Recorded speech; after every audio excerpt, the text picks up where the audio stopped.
Major general কবির যে খুনিটা, আপনি ভাবেন কি ভয়াবহ অবস্থা। হাসিনা পালাই গেছে, তার সাথে সে হেলিকপ্টারে পালাইছে। তারপরে আবার কে তাকে বাংলাদেশে ঢুকালো? বাংলাদেশের সমস্ত তথ্য দিল্লিতে গিয়ে পাচার করে এসে দিল্লির সমস্ত অর্ডার গুলো নিয়ে এসে ক্যান্টনমেন্টে হাজির। বাহ, আমরা অদ্ভুত ভাবে খেয়াল করলাম এইরকম গুম কমিশনের ভয়াবহ মানে বলবার মতো না। মিডিয়াকে ডিজিএফআই বলে দিয়েছে সারাদিন মব দেখাও। এই ফাঁকে ফাঁকে আমরা কি করব? আমরা প্রত্যেকটা আয়নাঘর ভেঙে ফেলবো। এই ফাঁকে আমরা কি করব? ক্যান্টনমেন্ট থেকে 626 জন যে গণহত্যাকারী তাদেরকে আমরা পাচার করে দিব। এই ফাঁকে আমরা কি করব? আপনি ভাবেন এদেশের নিরাপত্তা কোথায় আছে? এই রাষ্ট্র টিকেই রাখছে আল্লাহ আর এইখানে 18 কোটি জনগণ। এই জনগণ ক্যান্টনমেন্টের জনগণ নয়, এলিট জনগণ নয়। এই জনগণ ভ্যানওয়ালা, সবজিওয়ালা, শিক্ষার্থী, শিক্ষক, বাংলাদেশের আপামর জনগণ।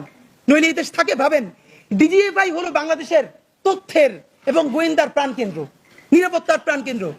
সেই ডিজিএফআই এর সাবেক প্রধান এখন মোদির আশ্রয়ে আছে। মোদির আশ্রয়ে দিল্লিতে ফ্ল্যাটে আছে। এই যে মেজর জেনারেল আকবর, একটা দেশের গোয়েন্দা বাহিনীর প্রধান শত্রু দেশের প্রধানমন্ত্রীর কাছে থেকে খায় ঘুমায়। তারা ওখানে কি প্রেম করে? দুই পুরুষ হতে প্রেমও করা যায় না। ওরা সমকামী কিনা আমরা জানি না। তাহলে করে কি? এই বাংলাদেশের তথ্য কোথায় এখন নাই। এরপরে হাসিনা সেখানে আছে, মানে করে কি? সব থেকে ভয়াবহ হলো কবির। সে হাসিনার নিরাপত্তার সাথে ছিল, সে গিয়া সমস্ত তথ্য দিয়ে এরপরে আবার বাংলাদেশে আসছে। এখন আমরা শুনতে পাই সে নাকি 2-1 দিন আগে পালাই গেছে।